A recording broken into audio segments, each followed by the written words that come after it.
Aujourd'hui, on a organisé un entraînement départemental des maîtres chiens d'avalanche de Savoie. Là, sur 2 jours.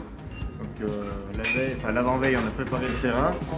On a fait des gros trous, en fait, des espèces d'iglous où on cache les victimes et où les chiens vont s'entraîner à flairer les victimes.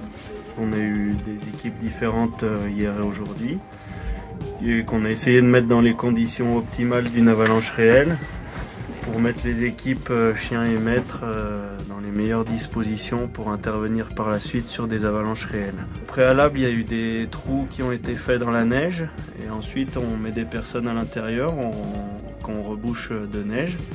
Et donc après on met au travail les chiens qui détectent les foyers d'odeur, ensuite qui signifient à leur maître par le grattage le foyer d'odeur et ensuite on déterre la victime. C'est des chiens qui sont formés, donc ils sont diplômés pour ça.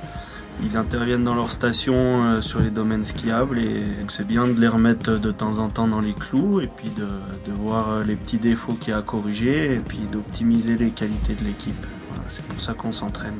C'est mon 2e chien, je viens juste d'être diplômé. Je suis là pour pour continuer ma préparation, pour essayer d'optimiser les chances de retrouver quelqu'un le jour où je partirai en réel. Dans la formation, on apprend, c'est tout un ensemble de mécanisation. C'est un éveil du chien, une mise au travail, un fonctionnement. Le chien, il analyse plusieurs odeurs, aussi bien des odeurs qu'on va appeler des odeurs plus diffuses, des traces de pas, des choses comme ça. Et nous, ce qui nous intéresse, c'est vraiment qu'il déclenche son olfaction sur une odeur qui est ensevelie en fait.